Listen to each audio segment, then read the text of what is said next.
So first of all, I'd like to welcome everyone to this book talk event with Dr. Siobhán Hearne, who will be talking to us today about her new book, which I have here, Policing Prostitution, Regulating the Lower Classes in Late Imperial Russia, which was published this spring with Oxford University Press.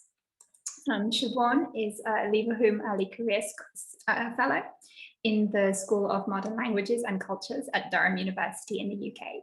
And she's an expert on the history of gender and sexuality in the Russian Empire and Soviet Union.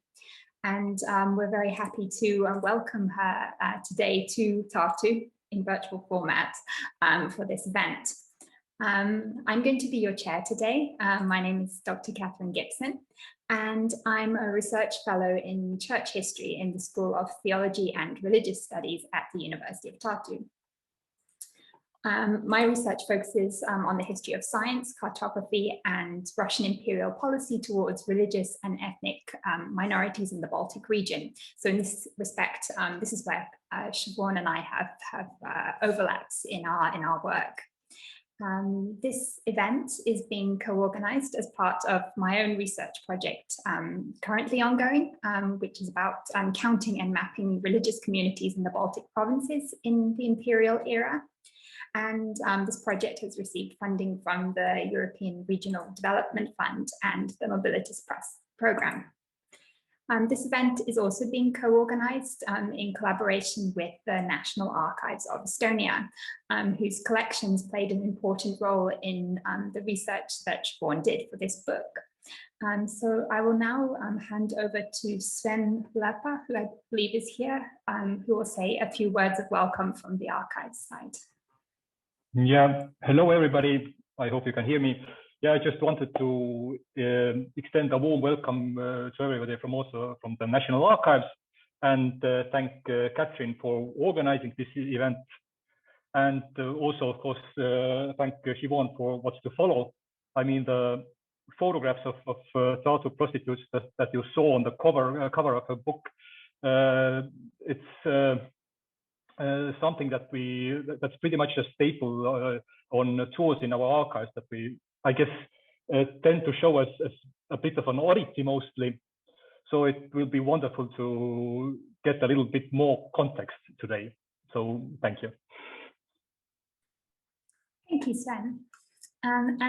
Before we start, I just have a couple of words to say about the practical aspects and the format of this online event.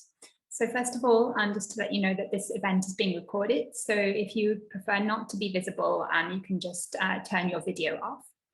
Siobhán will be giving us a presentation about her research. And then after that, we will open up the floor to questions from the audience. If you would like to ask Siobhán a question, you can just write your question in the chat during the presentation as it comes to you. Or if you prefer, you can just simply indicate in the chat that you would like to ask a question, just write, I'd like to ask a question or something like that. And then during the Q&A, I will call on you and invite you to unmute and turn your camera on if you wish and pose your question to Siobhán directly. So that brings us to the end of these kind of introductory remarks that I wanted to say by way of introduction. And now I'll hand over to you, Siobhán. Okay, brilliant. So thank you so much first to Catherine for inviting me to give this book presentation today, and also to the National Archives of Estonia and the University of Tartu for co-hosting the event. Although I would love nothing more than to be in Tartu right now, this is definitely the next best thing. And to just briefly talk you through the structure of my talk today, I'm going to begin by giving an overview of the regulation of prostitution in the late Russian Empire, the topic of my book. Then I'm going to talk briefly about my approach to this topic before moving on to discuss the findings of each individual chapter. Okay, so let's get started right away with the regulation of prostitution in the Russian Empire. So from the 1840s until after the Russian Empire's collapse in 1917, the Tsarist authorities conducted the medical police supervision of prostitution, which was known more commonly as supervision, in Russian nadzor. The Imperial Ministry of Internal Affairs implemented this system across the empire with the stated aims of safeguarding public health and morality. Throughout the late 19th and early 20th centuries, urban centres with adequate financial resources began to implement regulation. So either by establishing medical police committees, which were organisations in charge of ensuring that regulation operated in accordance with the rules, or by instructing the local police to perform this role. In the region of the empire that now comprises Estonia, regulation was implemented in various different towns and cities. To give a few examples, obviously Tallinn, but Narva, Rakvere, Võru, Pärnu, Kuressaare, and of course in Tartu as well. The regulation of prostitution in the Russian Empire was organized in a very similar manner to similar international systems of regulation that were in operation across Europe and the Americas in the 19th and 20th centuries. Under these systems and under the Russian system, in order to work legally, women who sold sex were obliged to follow a long list of rules devised by the central government, and they were required to register their details with the local police and attend bi-weekly gynecological examinations. Once they were registered, women swapped their internal passports, which were really important documents required for securing employment or for migration, for a medical ticket. This medical ticket then became their main form of identification, and the results of each of these gynecological examinations were supposed to be stamped on the inlay. Now, on the slide, you can see an example of a medical ticket held at the National Archives of Estonia from a woman who was living in Narva in 1903. And you can see that she's been stamped as healthy, the word healthy in Russian over and over again, on various dates in the year 1903. In addition to attending these examinations, registered women had to abide by a whole host of other restrictions placed upon their movement, their visibility, and their behaviour. Brothel keepers were also obliged to apply for licenses from their local police in order to legally open a brothel, and they also had to abide by lots of rules intent on keeping prostitution hidden within urban space. Now, these rules of regulation predominantly targeted registered prostitutes and brothel keepers, but the system of regulation itself actually had a far-reaching impact on various other groups within late imperial society. Brothel madams bickered with urban residents over the visibility and even audibility of prostitution in urban space.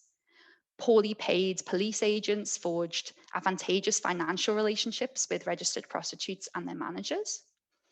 And as the Russian government became more and more concerned by rising levels of venereal diseases, in the early 20th century, the movement and bodies of certain groups of lower class men also became subject to state intervention. The scope of this regulation system also rapidly expanded across the late 19th and early 20th centuries. The number of women working as registered prostitutes in this period expanded rapidly in tandem with accelerated industrial and urban development. So just to give a handful of examples, there were 2 empire-wide prostitution surveys ever conducted in the Russian Empire, one in 1889 and then one in 1909. And the number of registered women between these 2 surveys doubled in the province of Estland, which now comprises northern Estonia. And in Minsk province, elsewhere in the empire, the number of registered prostitutes increased by 275%. So a huge increase in a short period of time. As the empire's railway network expanded and urban populations exploded in size in the late 19th and early 20th centuries, regulation was implemented for the very first time in certain provincial towns and cities. And by the early 20th century, regulation had been introduced in various urban centres across the empire, from Warsaw to Vladivostok, from Yerevan to Arkhangelsk in the north. Now, my book focuses on the regulation of prostitution in the late Russian Empire and asks 3 central questions, which I've listed on the slide here. So first question, how is regulation experienced and resisted by those who interacted with the system on a regular basis? Number 2, how did the system actually function in practice? And finally, how did it vary from place to place across the empire? Now, in exploring the first question, my book provides a social history of prostitution in the final decades of the Russian Empire. I'm particularly interested in moving away from the perspectives of educated elites or medical experts to examine regulation from the perspectives of those working within, using, or just encountering the commercial sex industry on a regular basis. Each chapter of my book focuses on a different group that interacted with regulation, and I'll go through this a little bit later on in the talk. As you can see from the book's title, my primary research subjects are the empire's lower classes. Now, I use this umbrella term to refer to individuals from the non-privileged classes, who would have been defined as either peasants or townspeople under the Russian Empire's social estate system. Now, lower classes may appear quite archaic at first glance, but I feel that it usefully breaks down the quite simplistic and I think inadequate categories of peasant and worker, as the state system would have defined them, and reflects the fluctuation and ambiguity of social identities in this late imperial period. My use of this term is hugely influenced by the work of historians like Mark Steinberg and Stephen Frank, who've really beautifully illustrated how social boundaries, mentalities, and identities were violated and negotiated on the civic stage in the late imperial period amid this rapid urbanization and industrialization. Also, regulation was a system primarily for and also overwhelmingly staffed by people from the lower classes. The vast majority of registered prostitutes were either peasants or townswomen, and brothel madams largely came from the same social background. Registered prostitutes' clients came from across the social spectrum, but the prevalence of cheaper second and third class brothels in major cities suggests that registered prostitutes predominantly served lower class customers. Medical police patrolmen were so poorly paid that we can assume that their role was primarily carried out by lower class men too. My book also offers fresh perspectives to the history of prostitution, as it draws extensively on letters written by registered prostitutes, their clients, brothel madams, and urban residents to the Tsarist authorities. The Russian Empire makes a really unique setting for studying the history of prostitution because of its deep-seated and long-standing tradition of public supplication, which actually stretches way back to the early imperial period.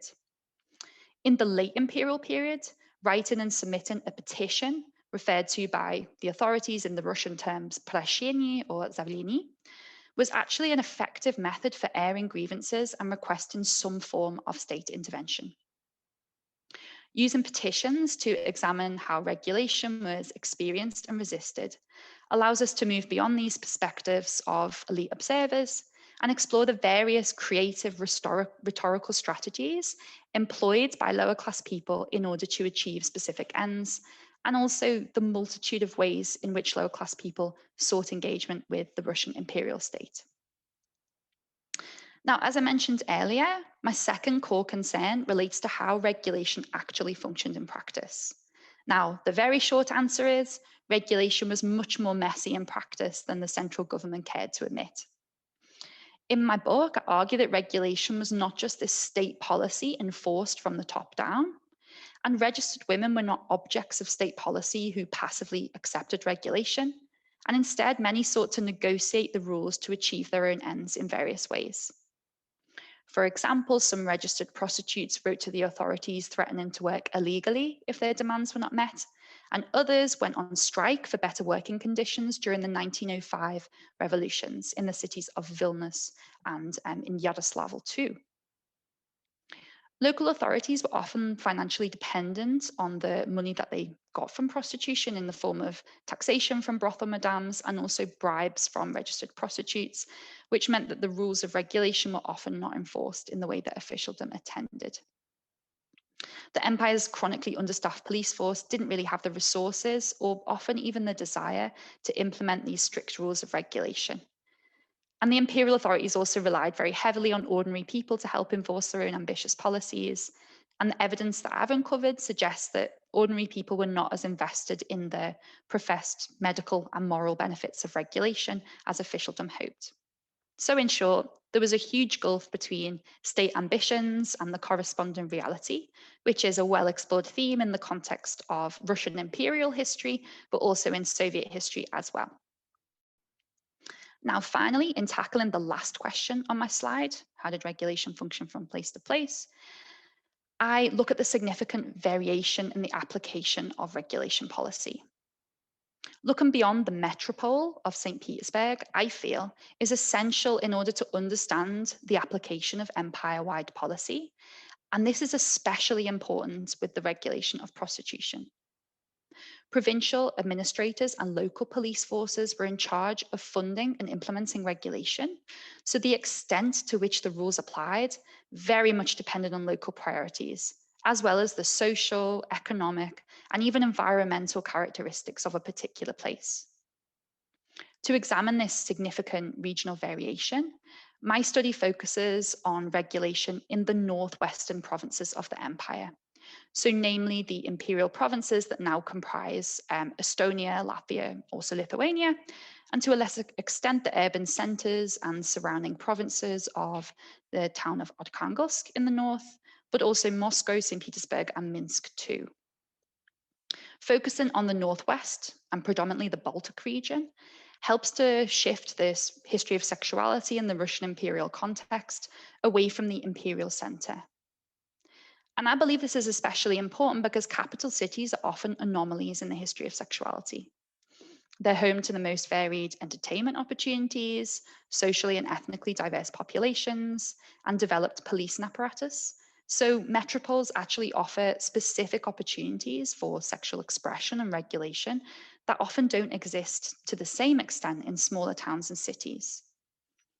Examining prostitution in the various urban peripheries of empire, using air quotes there, reveals how approaches to police and prostitution and the relationship between the Russian imperial state and its vast and diverse subjects hinged on the social, economic, and environmental characteristics of a particular place, as well as the priorities of provincial governments. Now, in my book, I draw extensively on archival material from the provinces of Estland, Livland, and Kurland. I'll put a map here, known collectively as the Baltic provinces, the region that now roughly comprises Estonia and Latvia. Now, for those unfamiliar with the Baltic region, admittedly, probably not that many on a virtual talk in Estonia, this multi-ethnic territory occupied a unique space in the imperial landscape, and it was gradually incorporated into the Russian Empire over the course of the 18th century. There were various factors behind me choosing to focus specifically on these provinces in this study, but perhaps I'll just mention two most important ones here.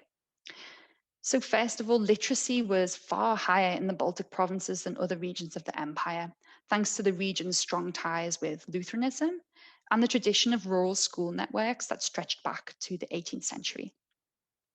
The first ever census of the Russian Empire in 1897 indicated that 96% of Estonians and 92% of Latvians had at least partial literacy.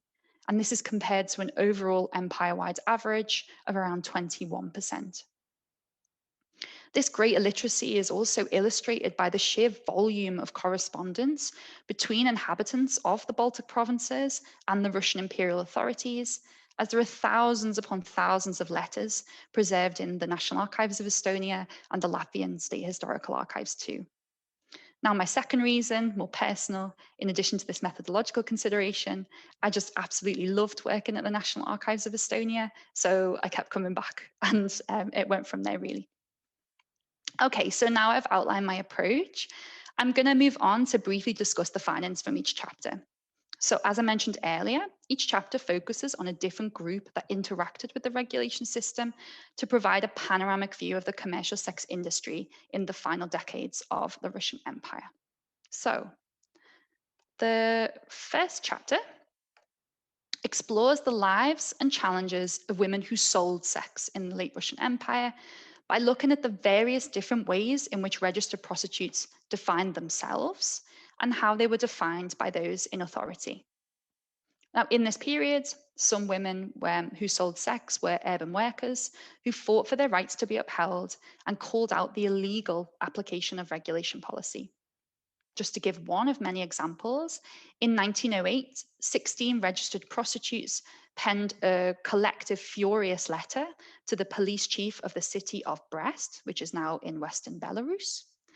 And these women were writing to the police chief to protest against the decision to force them to work inside brothels rather than from their apartments as they had been doing for the last few years. Now, under the regulation system, there were lots of rules and restrictions to follow, but women could choose whether to work at a brothel or at any other location, like out of their apartment, at a restaurant, at a tavern. And this latter group, who worked outside of brothels, were known as independents, or in Russian, одиночки. In this letter to the police chief of Brest, the women reminded the police chief that his actions were, and I'm quoting from their letter here, illegal in relation to fundamental laws, using their knowledge of the system imposed upon them to further their own aims. The women also exploited stereotypes about prostitutes and included a series of veiled threats, telling the police chief that if they didn't allow them to work where they wanted, they would choose to spread syphilis around the city and garrison. So tapping into these anxieties about the danger posed by registered prostitutes to wider society. Other women who sold sex were migrant seasonal workers who engaged in prostitution for a few weeks or a few months at a time before moving on to a new place or to a new job. In some regions of the empire, the authorities accepted seasonal prostitution as just another part of the regional economy.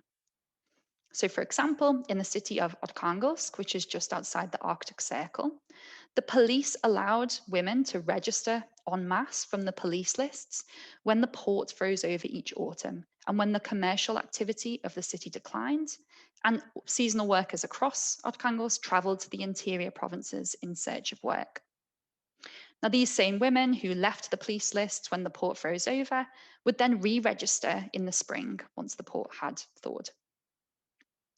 Labour migration was especially important in Arkhangelsk province in general because of the region's low soil fertility, because of its harsh climate, and relatively short seasons of sowing and harvesting.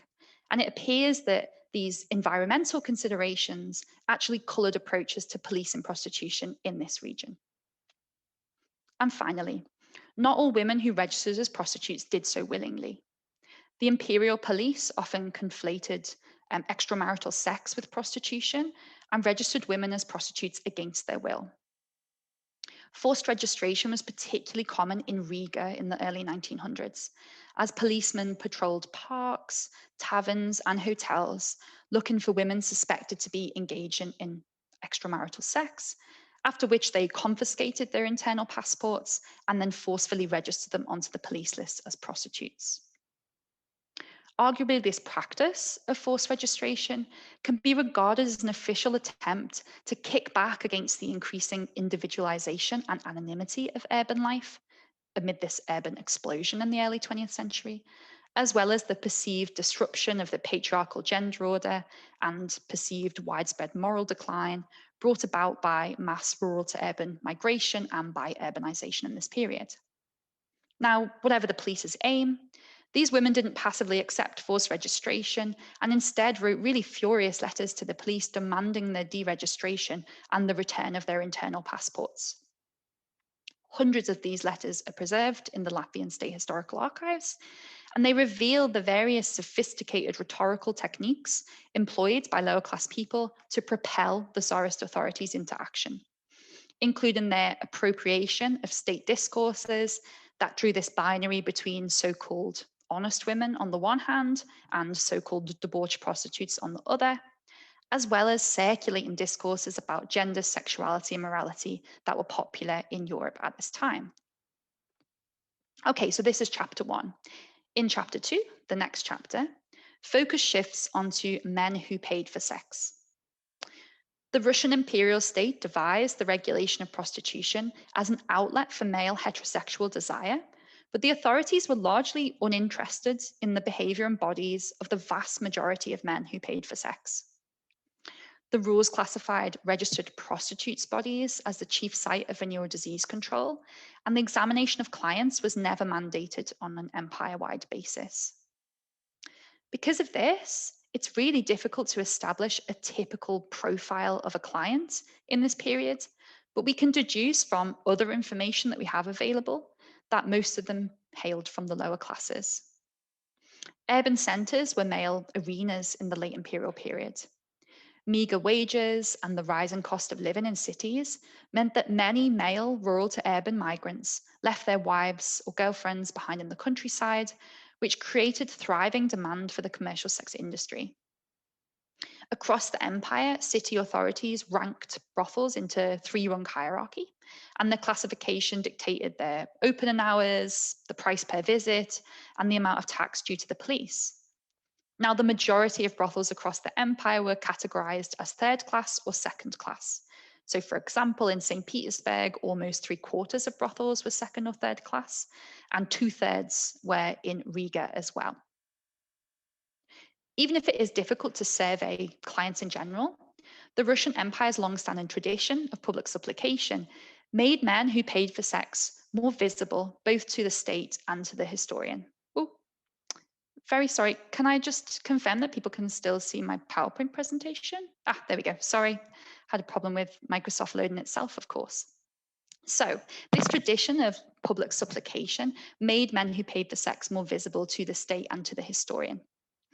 In attempting to organize the registration and examination of all women thought to be selling sex, the imperial state established itself as a service provider. And when clients were dissatisfied with the service, they lodged written complaints to their local authorities. Other men chose to write to the Tsarist authorities to expose so-called clandestine prostitutes, which was a term used for women believed to be selling sex without registering with the police and attending their mandatory medical examinations. When denouncing suspected unregistered prostitutes, clients positioned themselves as enactors of patriarchal authority on the ground and emphasized the vital service that they were providing to the authorities. They also drew on medical and popular anxieties regarding the impact of venereal diseases, now we call them sexually transmitted infections, on public health, as well as official discourse advocating social control to prevent the circulation of infection. So let's take a look at a typical letter sent from a male client to the Tsarist authorities in this period. In April 1909, an anonymous petitioner sent a letter to the St. Petersburg police accusing a woman known as Lipa of secretly working as a prostitute. Lipa allegedly solicited men on Nevsky Prospect in the evenings and could be found in the Café de Paris in the basement of the Passage shopping arcade, which in this period was a real nexus of legal and clandestine prostitution. So this guy's letter read as follows. After spending one night with her during Holy Week, on the second day I became ill and the doctor confirmed that I had chancroid. This is a really horrible venereal disease. I most humbly beg you to prevent this person from spreading her infection amongst the city's inhabitants and bring her under medical examination. This man also signed his letter off as the victim, positioning himself as passive in relation to the woman that he had paid for sex. He also admitted to paying for sex during Holy Week, a period in the Orthodox calendar when sexual intercourse should technically be avoided, but conversely when demand for commercial sex expanded considerably. In his employment of deferential language, he also framed himself as passive in relation to the authorities by begging the state to act on his behalf. By humbly begging the authorities for assistance, the petitioner also helped to reinforce the inherent paternalism of the Tsarist state. And his role-playing of the deferential individual seeking state assistance demonstrates how certain subjects of the empire used this autocratic ideology to achieve their own ends. I've found plenty of similar letters in which petitioners employed similar rhetorical techniques, both held in the National Archives of Estonia, but also in Latvian and Lithuanian archives too. Now, after examining these kind of written interactions between men who paid for sex and the authorities, Chapter 2 moves on to look at specific groups of men who the imperial state was actually very interested in monitoring. And one of these groups was military personnel. Unlike urban civilian clients, the Tsarist authorities cared really deeply about the sexual health of men in the military for a variety of reasons. First and foremost, the fate of the Russian Empire in the event of an enemy attack was dependent on healthy and virile soldiers and sailors. Secondly, Incidence of venereal diseases like syphilis and chancroid was 4 times higher for military personnel compared with the civilian population in the early 1900s. And military personnel were also 8 times more likely to suffer from gonorrhea. Also, as in other international contexts, the Russian imperial military was often used as a test site for the experimentation and implementation of new medical technologies. This was because military personnel were a controlled and highly monitored population, and because the war ministry was more of a financial priority than to the Russian imperial government than other Tsarist bureaucratic agencies. Throughout the late 19th and early 20th century, military officials in the Russian Empire experimented with compulsory corporal examinations, but also contraceptives and prophylactic treatments to deal with rising levels of VD in the military. Now, in chapter 3, focus shifts onto those who managed commercial sex in the late Russian Empire, namely brothel madams, pimps, and those who rented their properties to registered prostitutes. For the sake of brevity here, let's just focus on brothel madams. Brothel madams mediated between the police and those registered on the police lists, gluing the regulation system together by providing a vital link between registered prostitutes and the Tsarist authorities. Brothel madams were really essential for the functioning of the regulation system, but they were also easily disposable. They possessed relative power and wealth in relation to the women that they employed, but their businesses existed at the discretion of state officials who held power over them. Women also dominated the management of prostitution. Although the Tsarist authorities didn't really care about the gender of other managers of commercial sex, such as landlords who rented to registered prostitutes or hotel owners who let their rooms to registered prostitutes, only women were legally allowed to run brothels in this period. Madams also had substantial responsibilities to the public and to the women that they employed.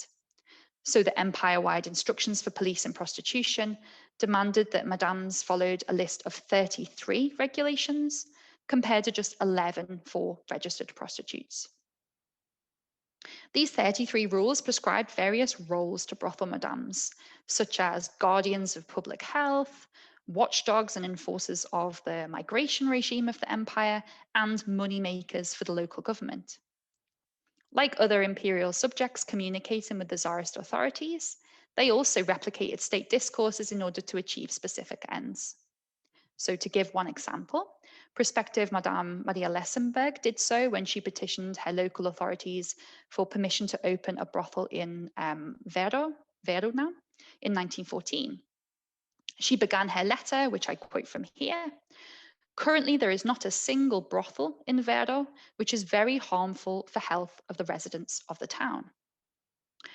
Lessenberg evidenced her claim by referencing the dramatic increase in venereal diseases since the brothels in the city had been closed down a few years earlier, tapping into official anxieties regarding the dangers of so-called clandestine prostitution. So women engaging in paid sex without registering with the authorities and without attending those examinations. So here Lessenberg drew on the state's language about the health benefits of regulating prostitution and positioned herself as the solution to Verona's public health problem. Chapter 3 also looks at the relationship between managers of commercial sex and other groups, such as registered prostitutes and the police. The rules of regulation gave ample room for brothel madams to exploit their employees, as they were legally allowed to keep up to 3/4 of their wages. There are countless police reports of the financial exploitation and sometimes even physical abuse of brothel workers by their managers, but most of the time the police sided with the brothel madams in these kinds of disputes. And this is likely because of the close relationship between the police and brothel madams, who worked in a partnership to enforce the rules of regulation and through checking the documents of registered prostitutes, also the empire's migration regime. Managers of commercial sex, like madams, also provided municipal governments with a steady flow of cash through paying their taxes, as well as providing income through official channels like taxation. Brothel madams also supplemented the low salaries of medical police patrolmen through the payment of regular bribes. These bribes allowed brothel madams to circumvent regulations and often ensured that their establishments remained open despite multiple protests from urban communities. So madams' relative wealth, their supervisory role, and their close ties to law enforcement gave them an elevated status amongst labouring and marginal elements of society, which bred resentment and often contributed to the negative portrayals in print media. As the face of regulation, the face of the regulation system, they were often attacked as emblematic of wider problems with regulation. I'm sure many people are familiar with the villainous madams of Dostoevsky's Crime and Punishment, perhaps in Tolstoy's Resurrection too, or Alexander Kuprin's The Pit. But this is only part of the story. Some brothel keepers definitely saw themselves as fair employers, offering opportunities for work. Madams could also be vulnerable members of urban communities, and they often faced a whole host of professional and personal challenges. Brothel madams enjoyed no promise of security for their establishments, as they were entirely dependent on officials who could revoke their licenses for any number of reasons, or police patrolmen who could force the closure of their businesses if they refused to pay the bribes. As in the rest of this book, this chapter weaves together a complicated and varied picture to provide a social history of brothel keeping that moves beyond the stereotypes that are well known from literature and other print media. Okay, so the fourth chapter looks at the role of the state, examining the bodies in charge of policing prostitution, namely provincial governments, municipal authorities, and medical police committees. So as I mentioned earlier, the severity with which regulation was applied varied widely from place to place, often depending on the specific social, economic, and environmental conditions of localities. This was in fact a core feature of Russian imperial rule more generally, which was in general characterized by the constant adaptation of governance to fit the characteristics of a particular place. Government officials in the capital were largely disinterested in how the policing of prostitution functioned at a local level across the empire, and the Ministry of Internal Affairs expected local authorities to establish their own specific policing practices within the more general rules, and importantly, raise the funds for regulation themselves. Because of this, medical police committees were chronically understaffed and staff were paid very little, which left ample room for corruption. Overall, as I said earlier, there was this huge gulf between the ambitions for regulation of prostitution and the corresponding reality. Thousands of women sold sex without registering with the police, registered women routinely flouted the rules, and the separation of registered women and the general public that was outlined in the rules of regulation just didn't happen. Regulation also failed to meet its medical objectives, as venereal diseases were extremely common illnesses in the decades before 1917. I also look at the complicated relationship between registered prostitutes and the police in this chapter. The lives of policer and policed were closely and sometimes even intimately intertwined. Police patrolmen sometimes extorted or abused registered prostitutes, whereas others collected bribes and turned a blind eye when registered prostitutes broke the rules. For example, in St. Petersburg, most low-ranking policemen were young, unmarried men living in barracks, and the high incidence of venereal diseases amongst their ranks suggests that many pay for sex themselves. In Minsk, certain policemen who ended up in the city's hospital for venereal disease treatment admitted to catching their infection from one of the city's registered prostitutes, whom they were supposed to be enforcing the rules upon. The relationship between the two groups could also sometimes be rather informal.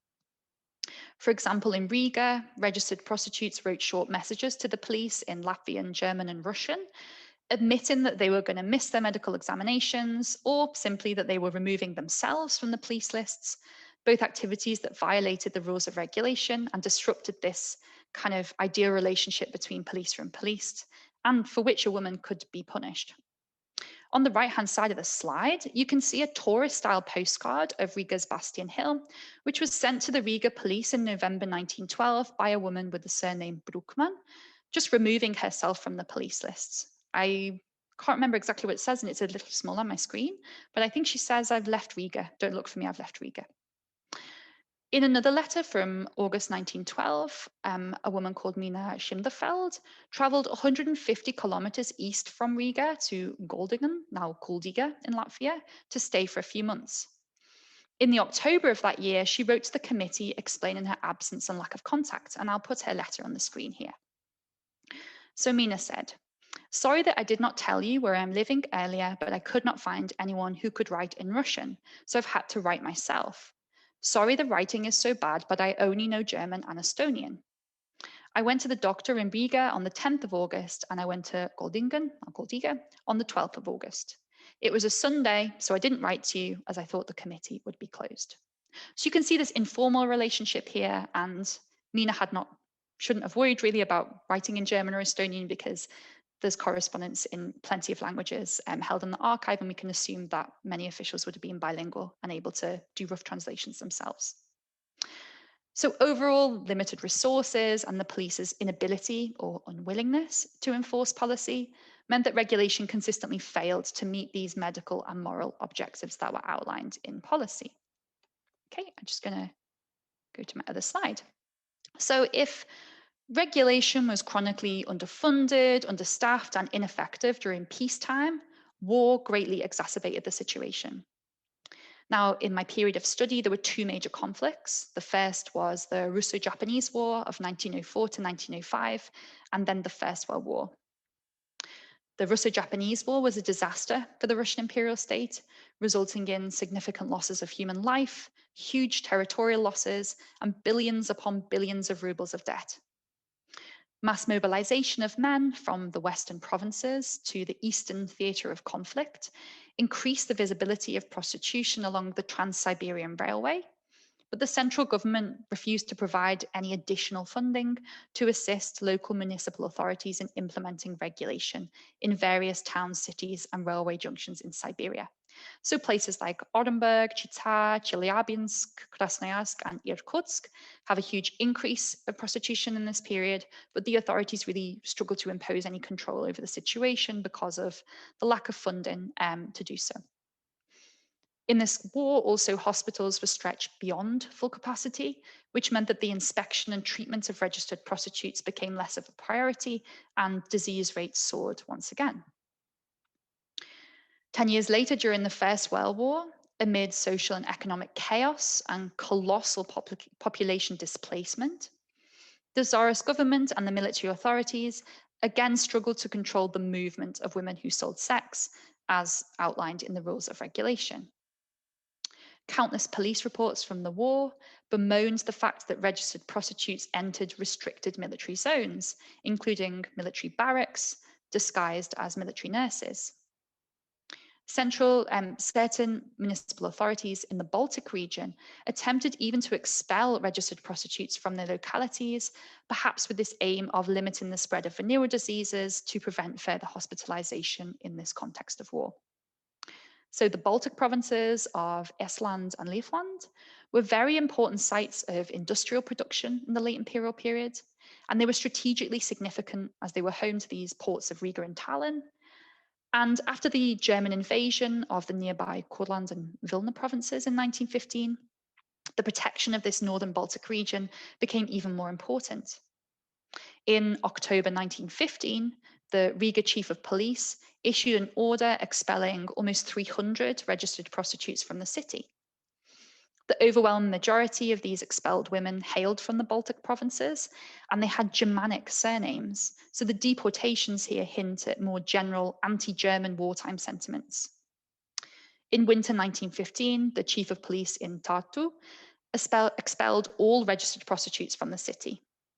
Despite this, these orders were largely ineffective, as the authorities in Riga and in Tartu did not have the facilities to enforce this permanent expulsion of hundreds of registered prostitutes, especially not in this context of wartime. In both cities, the police complained that the orders had been ineffective just a few months after they'd been issued, reflecting again this broader gulf between state goals and realities, which is exacerbated in the context of wartime.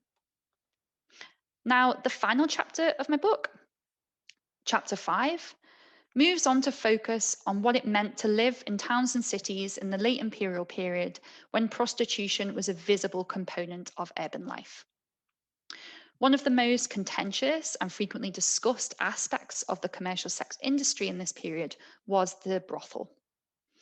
There was no single type of brothel in the late Russian Empire, but there were two principal variations of legal brothel.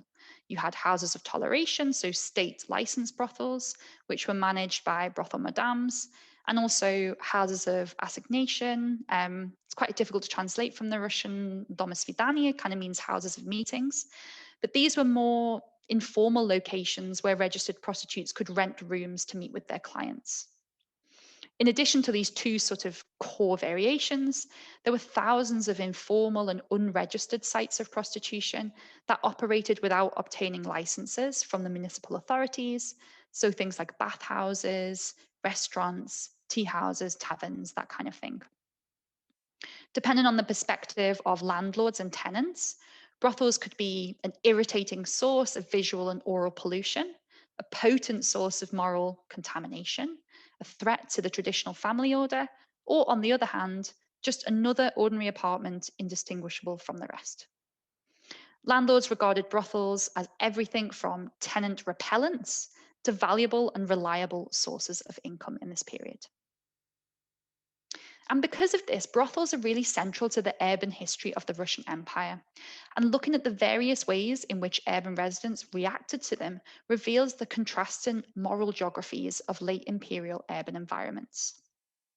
Now, moral geographies refer to assumptions about what behaviors belong in particular places, based on a classification of a place as central, peripheral, public, or private. So, for example, prostitution may be deemed acceptable within the walls of a brothel, but when it becomes visible at the street level, i.e. through an open window, it might have the potential to generate moral panic. Economic interests and the competing moral geographies of the Tsarist authorities and urban residents collided in the empire's expanding urban centres as the space of the city was constructed and reconstructed amid this rapid urbanisation at the turn of the 20th century. This police supervision of state licensed brothels was also part of wider attempts by the imperial authorities to intervene in the leisure spaces of lower class people. As although higher class brothels were a feature in plenty of cities, the vast majority of these state licensed brothels catered to lower class clientele. In addition to brothels, the Tsarist authorities endeavoured to regulate the activities occurring within bathhouses, cinemas, taverns, theatres, and tea houses. And these interventions were driven by paternalistic ideas about the need to protect the naive and easily led lower classes from the so-called vices of the modern city. And the ideal brothel in this period contained all evidence of commercial sex to protect the wider urban population from moral decline. It was supposed to render commercial sex invisible within urban space. Anything that encouraged rowdy behaviour in the eyes of the authorities, such as the sale of alcohol, playing loud music, card games, dice, or checkers, were forbidden, as was the hanging of paintings that so-called depicted passion, whatever that means, as well as images of the imperial family. Brothels were also supposed to be located at least 320 metres from churches, synagogues, and educational institutions. Windows that faced on the streets were to be covered with curtains in the daytime and with shutters at nighttime. However, just as attempts to regulate behaviour in other lower class spaces were far less totalising in practice than in reality, so too was this ideal of the quiet brothel that concealed all evidence of any prostitution, little more than a mirage in this period. As well as attempting to keep prostitution contained within the walls of the brothel, city authorities endeavoured to concentrate prostitution within specific districts of towns and cities. This provincial and devolved nature of Russian imperial power meant that municipal authorities had the final say on brothel locations, as prospective madams had to apply to the police for a licence before legally opening their establishment. As I mentioned earlier, the police and medical police committees also ranked brothels into this three-rung hierarchy, and paying higher taxes allowed brothel madams to keep their establishments open for longer and charge higher prices for sexual intercourse, which also dictated the social composition of their clientele. So through granting licenses and this ranking system, the imperial authorities attempted to sketch their own moral geographies of the city, deciding exactly where the impact of commercial sex would be potentially detrimental to the population and where they believed it would be of little consequence. But it's important to remember that attempted is the operative word for discussing these zoning practices of the imperial state. In the early days of state regulation, brothels had originally been confined to the outskirts of towns and cities, but rapid urbanization and the expansion of urban centres meant that brothels came to be located within central residential districts and right in the city or town centre as well. Thousands of landlords and residents petitioned the Ministry of Internal Affairs or their provincial authorities, asking for nearby brothels to be closed down and relocated. In their letters, they also referenced the need to protect lower class people from moral corruption through limiting the ability to view prostitution, echoing the state's stereotypes about the susceptibility and naivety of the empire's lower classes. Despite all their rhetorical flourish, and these letters are so fascinating to read, they were often ignored because, as I mentioned earlier, brothel madams provided the police with really valuable income. And because of this, brothels were everywhere in larger cities, rather than just being confined to specific locations. Brothels were a visible incursion for many urban residents, as evidenced by the hundreds and thousands of letters that exist. But again, it's not the whole story. On certain streets and in certain cities, residents and landlords accepted their existence without protest. Take, for example, the following case from Tallinn. In 1909, a man called Simon Katz petitioned the authorities to request permission to be able to build a wooden two-story building to house a brothel at number 8 on Matinskaya Street, which you can see his plan for the building on the slide there, again, a file held at the National Archives of Estonia. Another step in this process was obtaining the consent of neighbouring landlords. And luckily for Katz, the owners of various houses on the street sent letters of approval to the Tallinn police chief, and construction went ahead 2 months after the initial request. On this street here, landlords didn't subscribe to the idea that brothels had a negative impact on their rental prices, and perhaps saw the financial benefits of renting to brothel madams who likely had a regular stream of income. It's also worth saying that there were, I think, about 40 residents renting properties on the street who were not brothel keepers, and we don't see any of their complaints in this file as well. So it's an interesting and different case to the other letters that we see protesting against the existence of brothels. In addition to this case, there's countless examples of financial concerns eclipsing moral judgment of the business of commercial sex in other urban centres. For example, the rules of regulation dictated exactly where registered prostitutes were able to live in a given town or city, and this usually excluded things like main avenues, squares, or streets adjacent to palaces, educational institutions, or military barracks. However, I've found, again, hundreds of examples of landlords in Riga, Minsk, St. Petersburg, and Vilnius helping registered prostitutes resist this official spatial segregation by renting to them and ignoring the rules, much to the irritation of the local police. Again, this evidence illustrates the complexity of reactions to commercial sex in this period. Some landlords and urban residents resented registered prostitutes' visible presence in urban centres, whereas others saw them as just another group of neighbours or tenants. Okay, I think I've talked for long enough now, so I'll just draw to a couple of key concluding points. Overall, by looking at prostitution from this social history perspective, we can see that reactions to the regulation of prostitution were quite complicated and multifaceted in this period. Regional case studies also illuminate the fact that the application of regulation varied widely from place to place, so we can't generalize about the vast empire based solely on material just from the capital city.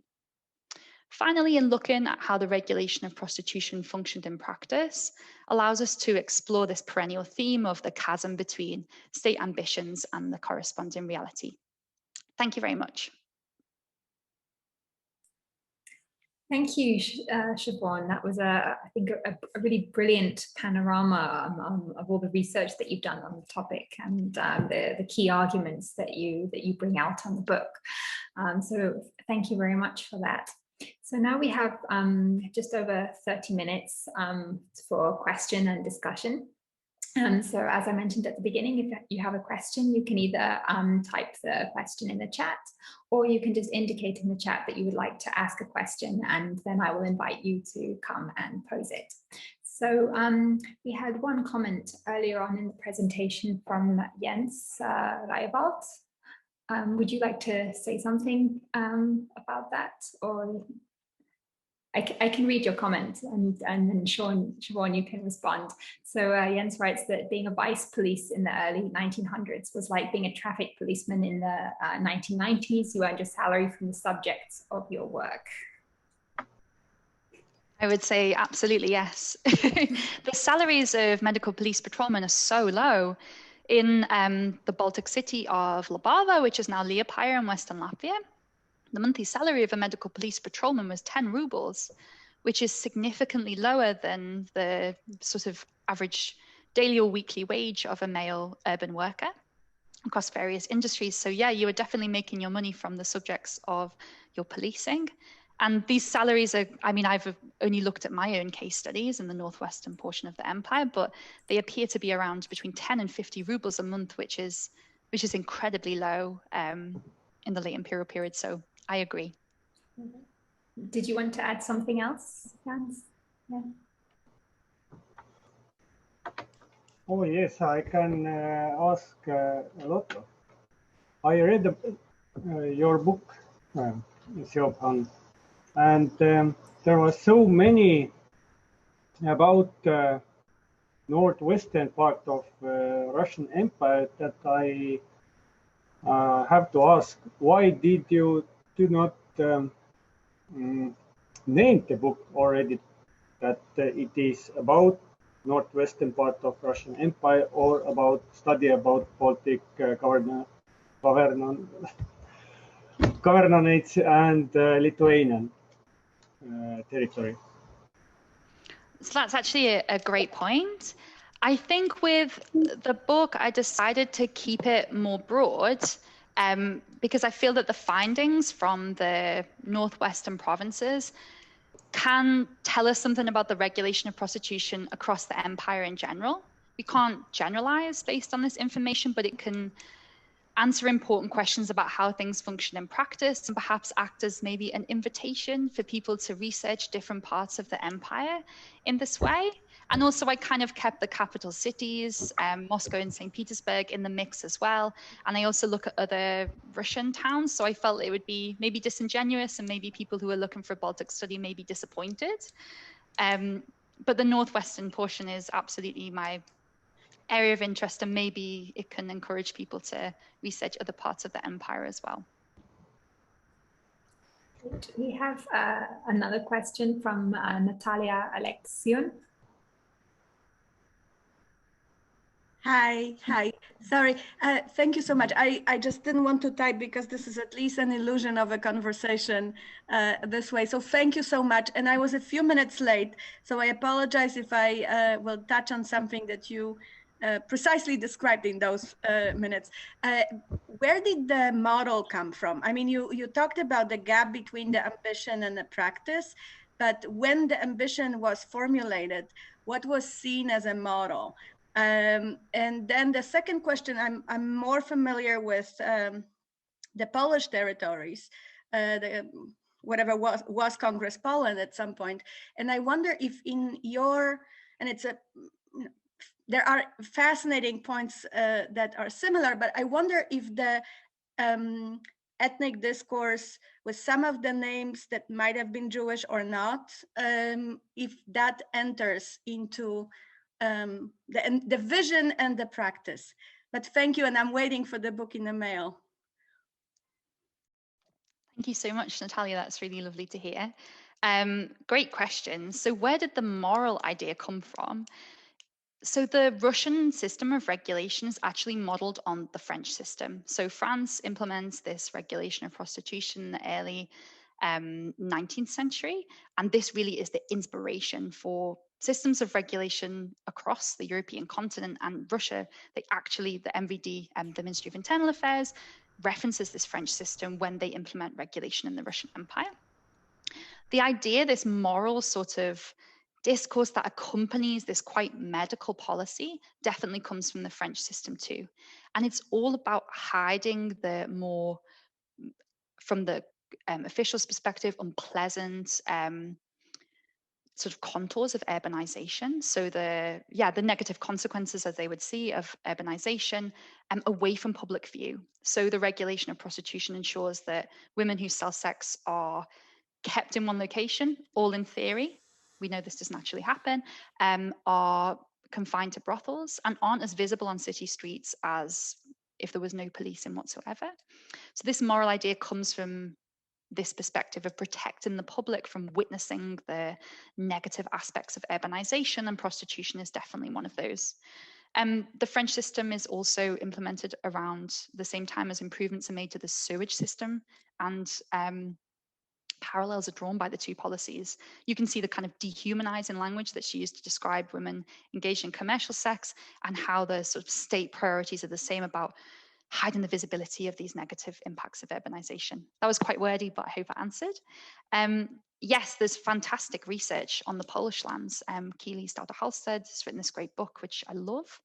And her research has absolutely focused on this ethnic element, which seems to be so pronounced in the Polish lands, and it is absolutely there in other contexts too. The Baltic provinces, it's more pronounced in the region that now comprises Latvia, as opposed to the Estonian region. So on the registered, on the lists of registered prostitutes in the Estonian region, there's actually very few Jews, which is quite an outlier in terms of empire-wide trends. That there's virtually no Jews on the police lists, whereas in Leverhulme province there are, especially in the city of Riga. And the way in which Jewish women are discussed by the authorities is absolutely in line with the findings that we see from the Polish lands. It's seen as sort of evidence of wider problems with Jewish morality, and the discussions often veer into anti-Semitic directions, as they do in the capital as well. And Jews as well especially come up in discussions of pimping and procurement. So around the turn of the 20th century, you have a massive moral panic across Europe and North America about the crime of white slavery. So the traffic in women, the perceived forced transportation of women abroad for the purpose of prostitution. And in official and popular discussions, Jews are almost exclusively imagined to be the perpetrators of this crime, and there's extremely limited evidence that this was the case.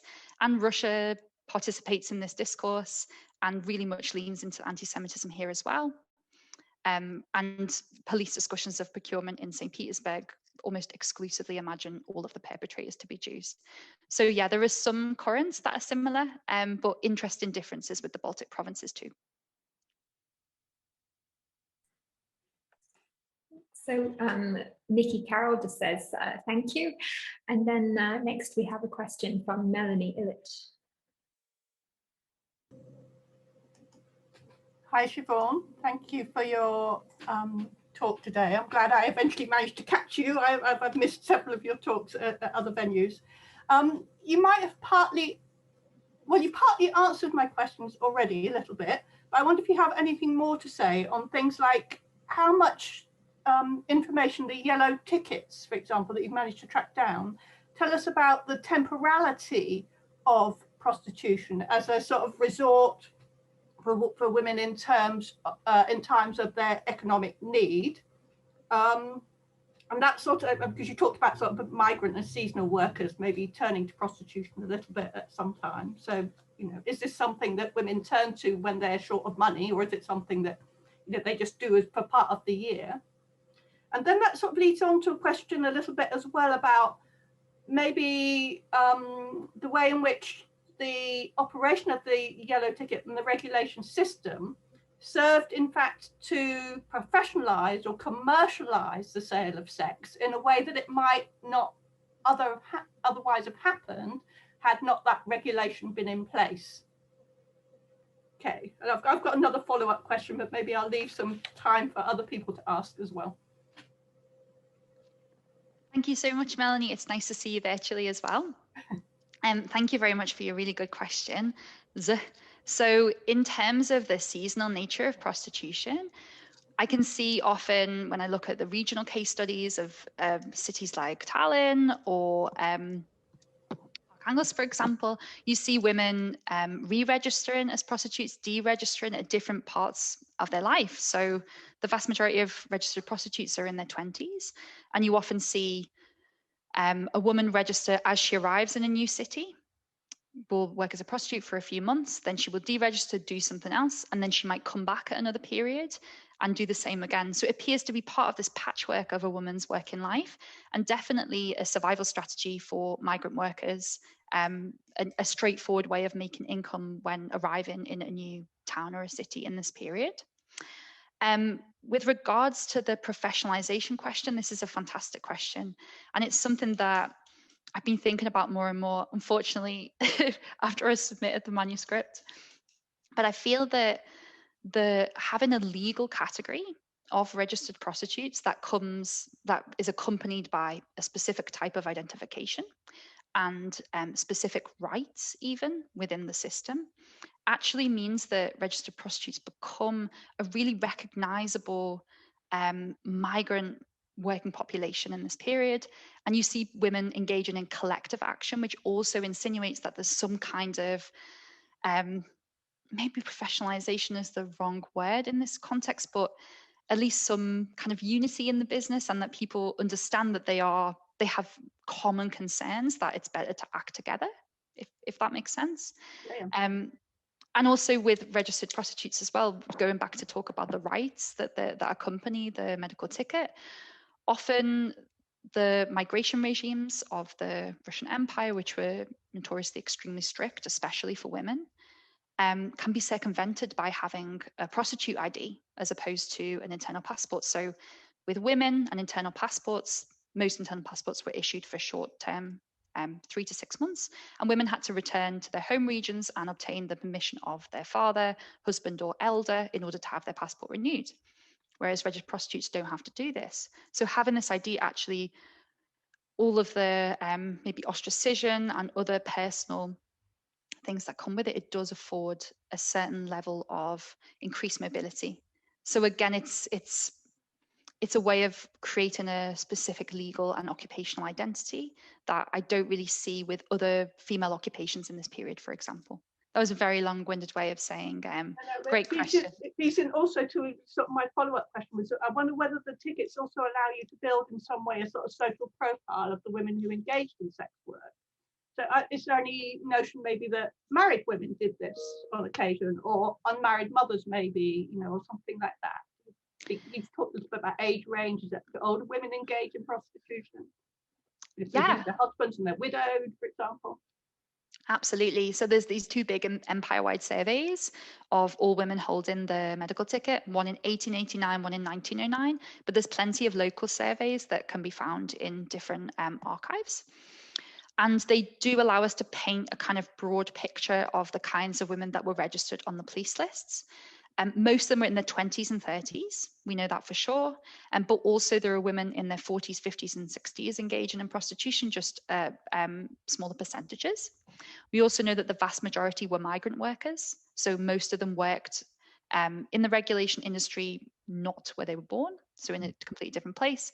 And the vast majority hail from the peasantry and from the urban lower classes. So we can deduce these kind of things. And then from the smaller local surveys, we are able to capture how many are married. I can think of, off the top of my head, a couple of surveys from Vilnius, and I think it's around 25% of the women were married on the police lists. Unfortunately, they don't allow us to capture things like how many children registered prostitutes had or how many people who were supporting within the household, but they can at least allow us to show, to paint this broad picture of the kinds of people who engaged in prostitution in this period. Yeah, thanks, Siobhán. Okay, so next we have a question from Elise Truman, who has written in the chat, so I'll just read it out to you. Did you find any evidence about purposeful or forced registration of communist or social democrat women as they tended to live more liberal lives? Thank you. What an absolutely fascinating question. The answer is no, but that doesn't mean that this wasn't a practice, and I can definitely see forced registration being used as a tool to enforce specific standards of social and moral behavior. So the answer is no, but I would have to research this topic in more detail, and I think you're definitely onto something there because, yeah, I can definitely see that happening. So Maureen Maguire says, thank you very much for an authoritative and fascinating talk, Siobhán. And then next we have a question in Estonian from Hella Pus, which I will do my best to translate, but maybe if I make a big error, someone from the audience can correct me. More easy when you are translating. You can translate it? Yes, I can translate it. Yeah.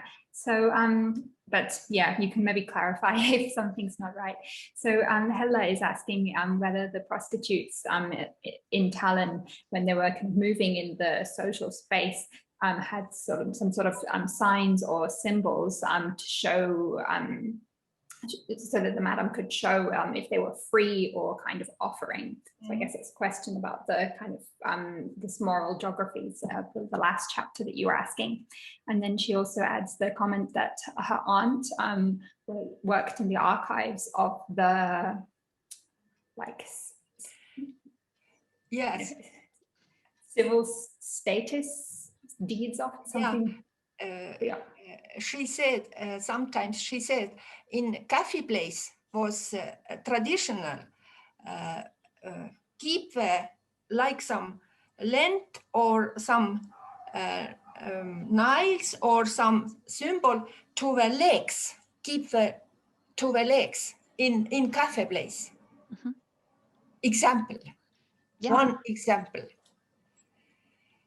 Okay. I know it's ma tean, et suurtes linnades oli see traditsioon, aga Tallinnas oli see peale sõda väga suur traditsioon, just need sümbolid. Ja ma tahtsingi küsida, et kas ta teab nendest sümbolitest meie piirkonnas siin Baltikumis? Yes. Olema väga vanad sümbolid. So she was saying, yeah, there's kind of this big tradition of having these kind of like symbols or meanings or items that were used to kind of, I guess, communicate in this kind of language that was known to people in the cities. And yeah, there's the anecdote about her aunt who explained that in the 1960s, prostitution was illegal, but very kind of active and visible if you knew where to look for it. I hope that's an okay translation. Yes. Thank you so much, Hella. That's a really good question. And I can't give a very satisfying answer by saying something specific. But what I can say is that officials in this period in many, many major cities were really concerned about the fact that they couldn't distinguish registered prostitutes from the female population at large. So that registered prostitutes were wearing clothing that made them indistinguishable and often made them appear that they were from the upper classes, wearing like beautiful fabrics, these kind of things. And it was a real source of panic, both for officials and also in the popular press in this period. In terms of symbols and indicating that someone was a registered prostitute and that someone was available for work, for example, I also found some complaints of residents in Tallinn and other cities where they discussed registered prostitutes sort of appearing naked in the windows of brothels to entice customers. Which was a source of irritation for the urban population, or singing particular songs out of the window in order to indicate that this business was open for commercial sex. So there's these kind of things, but nothing specific that a woman would wear that I've found in the archives. But I guess that the answers to these questions would be beyond the archives and would be sort of known within communities, as you said, with your anecdote, rather than written in a police file. Right. Thank you. Thank you. Great. We have comments from both Dina and Dela, who both, so thank you for a fascinating talk. And then do we have any other questions?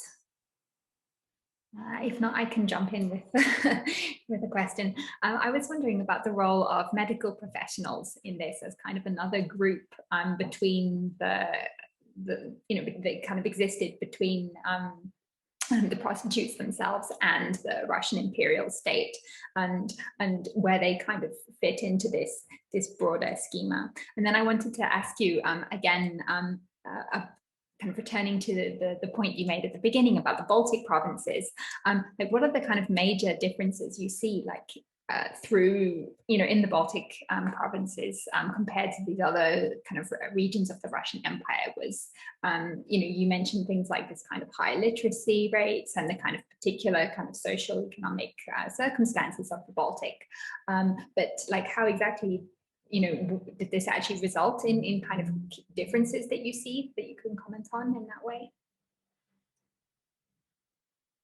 Thank you very much, Catherine. I'm just scribbling some notes down so I don't forget that question. So medical professionals are embedded within the regulation system. So medical police committees, these organizations that are in charge of overseeing the regulation of prostitution in various towns and cities, employ usually one doctor and two so-called midwives, so people who help the doctor perform the medical examinations. From the evidence that I found from my particular case studies, this work was pretty miserable. It involved conducting hundreds and hundreds of examinations in a very, very, very short space of time.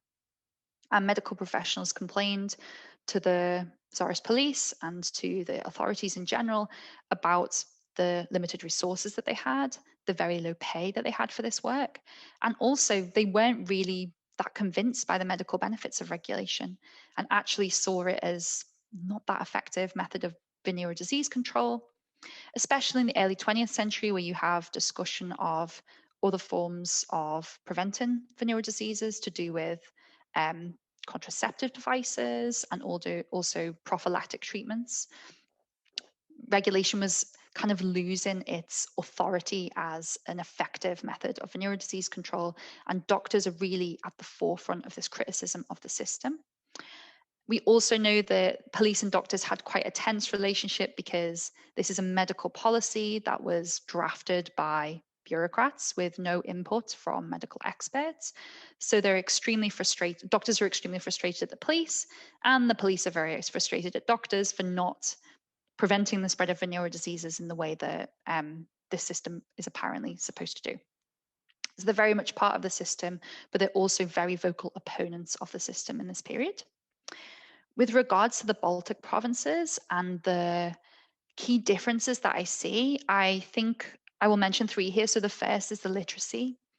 The sheer volume of correspondence is incredible, and far outstrips anything I've seen in archives in Russia or in Ukraine or in Belarus. And I think this is especially to do with the literacy, also the correspondence in multiple languages.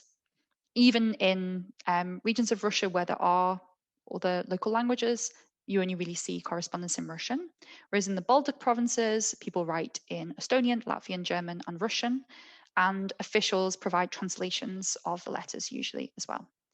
So this indicates two things to me. It's something that we can't really seem to measure in history, bilingualism.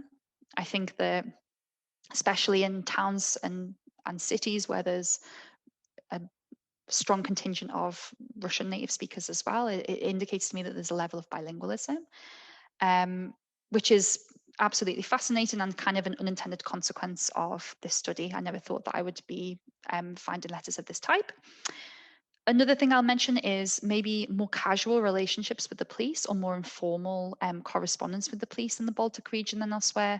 And I wonder if this is also to do with literacy again, not relying on scribes to write your letter for you, formulating your own letter, and maybe to do with, in smaller towns and cities, maybe a closer relationship between the police and the women that they were policing. And then the final thing I would say that sets the Baltic region apart, in my opinion, is really high mobility. So the women who end up registered on some of the police lists have lived in multiple towns and cities before they end up in a city like Tallinn or Riga. And they move around much more frequently than other registered prostitutes that I found in other parts of the empire. Obviously, I'd need to test this hypothesis by doing a lot more research, but I would say they were the three key things. Great, thank you. We have now a question from Penelope Skalnik, who's asked me to speak a little bit more about contraceptive devices used in sex work and how they might have been obtained or were they homemade. Great question. So there's one contraceptive device that the Tsarist authorities recommend, which is, it's called like an Eschmark mug. And basically it's a device for vaginal douching. This conversation is going to get pretty explicit now, apologies.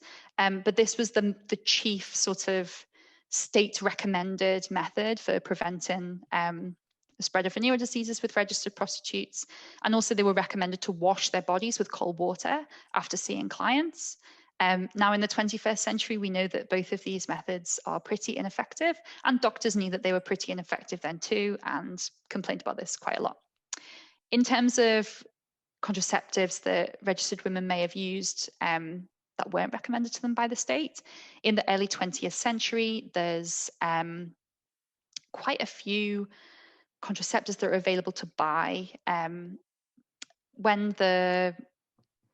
just trying to formulate my thoughts here. So mass circulation newspapers in the early 1900s have lots of adverts on the back. And I've studied these quite a lot in relation to another project that I've been working on about pornography in this period. And you see advert upon adverts for contraceptive devices and for contraceptive treatments. One of them would be this post-coitus treatment called Salvarsan, which is a treatment for gonorrhea, which involves sort of injecting things into yourself and rubbing things on yourself that maybe I won't, for people who are squeamish in the audience, go into too much detail there, but this could be purchased from suppliers through newspapers. You send off like a postal sheet and then receive it back. So that's one option that people might have used as well. But it's difficult to know. We also know that there were condoms in circulation in the early 20th century, but we don't know how available they were. It's difficult to know in the files that I have, but from these adverts, we can deduce that there were a couple of options that people could use in this period. So hopefully that answers your question a little bit. And now we have a question from Irina Pat. Can you hear me? Yeah, so thank you, Siobhán, for your fantastic, very well structured presentation. And you have probably mentioned it, but maybe I didn't quite catch. What is the ethnic composition of the sex workers in the Baltic provinces? So that would be my first question, because you did mention bilingualism, etc. The second question would be about religion. So did you have any sources suggesting the interference from churches, from Orthodox or Lutheran Church, and also were there any cases which involved, for example, old believers, and in particular in Riga, the old believer community already in the 19th century was regarded to be a kind of place where, you know, there were loose women, and it's because of their special attitude to marriage, so they were regarded to be promiscuous, etc. So I don't know if how it was in the early 20th century. So, and my last question, and that's probably, you can ignore it, but I was just wondering, where does your work stand in relation to the previous research on prostitution in Imperial Russia? So I can see that there are lots of revisionism there, but maybe you could just explicitly point out where, you know, like you differ from Laura Engelstein or from Adele Lindemeyer and others. So maybe you could just comment on that, but so that you save reviewers, you know, from going and rereading all the previous work. Thanks very much. So to answer the first question about the ethnic composition, It depends on the city, but let's take Tallinn for an example here. So in the first years of, so let's say 1900, 1901, around 75% of women registered on the police list are ethnically Estonian. And the other 25% is made up of Russians, Latvians, Poles, and German speakers too. But as we move further into 1905, 1907, 1910, the composition of Estonians on the police list in Revel actually declines. And I think it shows us this impact of migration in the Baltic provinces and how this has an impact on the ethnic composition of registered prostitutes.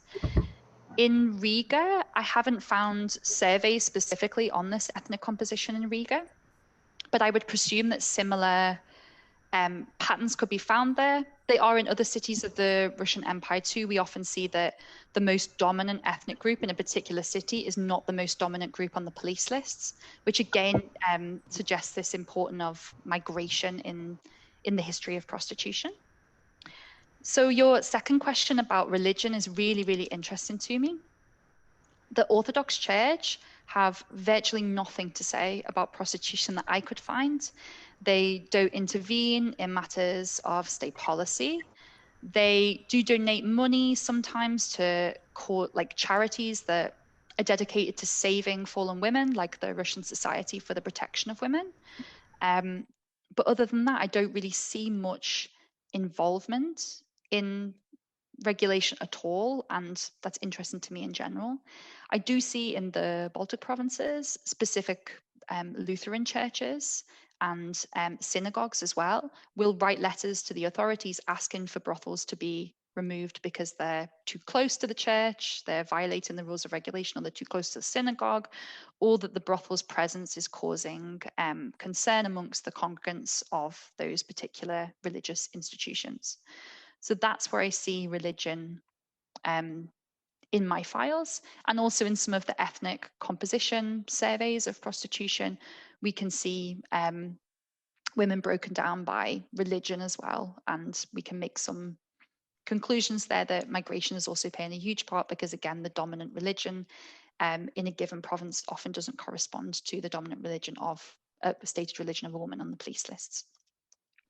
Old Believers in Riga, I didn't find any Old Believers in the archives, but you're absolutely right. The discussions of Old Believers and marriage and this idea of sexual promiscuity is quite surprising that they didn't come up in the files that I found, but perhaps I was looking in the wrong place.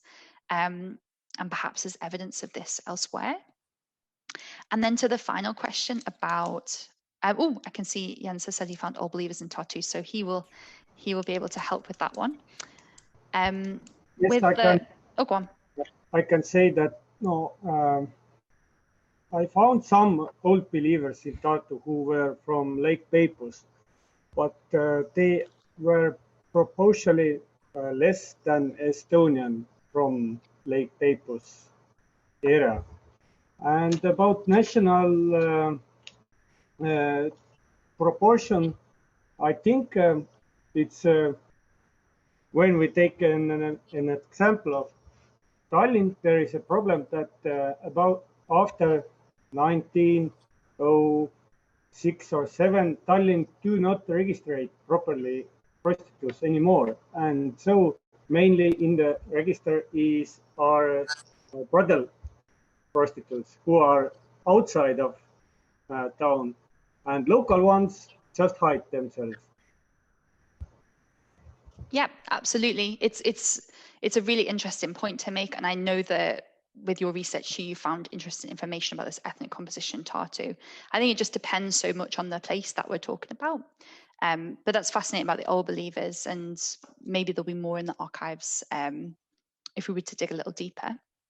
With regards to your last question about how my work is different from other people, there are fantastic studies of prostitution, which you sound familiar with yourself: Laura Engelstein's work, Laurie Bernstein's work, Adele Lindemeyer's work on anti-prostitution campaigning in the early 20th century. And I would say my work is different for sort of two key reasons. So the first one is Laura Engelstein and Laurie Bernstein's work and also Lindemeyer's work has mainly focused on the perspectives of elite observers. So politicians, aristocratic women who were involved in philanthropic action, also medical experts who were writing about prostitution, I feel, from quite often a detached position. They're not necessarily the people who are living next door to the brothel. They're not people who are paying for sex themselves. And often the philanthropic groups that we talk about who are participating in anti-prostitution activism and rescuing fallen women really don't want to listen to the women who are engaged in the profession at all, and often take some quite stringent steps to sideline their voices from the conversation. So my study is more about the experiences of the regulation system from the perspective of the people who are actually interacting with it on a regular basis. And this is why I use letters and petitions so much in my study, as opposed to the more academic studies, the academic sources that Bernstein and Engelstein are using, and also they rely also on charitable organizations' records, whereas I'm more interested in what people wrote to the authorities and what this can tell us about prostitution in this period. And the second reason is this regional angle. So there are some people who've done great work on this already. I'm certainly not the first. We mentioned Keely Stauer-Halsted's brilliant book on the Polish lands. And there's also plenty of wonderful articles sort of looking at case studies in different parts of the empire. And my work kind of continues this tradition, but makes a more forceful argument about the need to incorporate regional case studies in histories of prostitution, history of sexuality, but also histories of empire-wide policy. And this is something that prostitution illustrates quite nicely, I feel. Thank you. Thanks. And then we have one final question, which is, I think, quite a nice one to round off the discussion. And it's from Marek Wolt, who asks, suppose I am a policymaker, what can I learn from your book? I love this question. I love when people ask me about contemporary.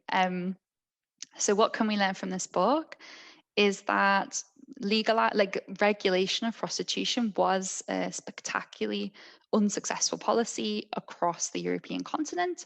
And the Russian Empire is just one of many examples of the way in which it failed to meet its own medical and moral objectives, but also the way in which it had such a negative impact on the lives of women who were engaged in prostitution. I think my study also shows us the importance of listening to people who actually work in the system, as opposed to sort of approaching the issue from this academic distance and writing lots of sort of treatises and articles about prostitution as an academic in the late imperial period, or a jurist, or a doctor, without actually engaging with the perspectives of people who use the system and what they would actually like to see changed instead. So I'd say they were my two key takeaway points.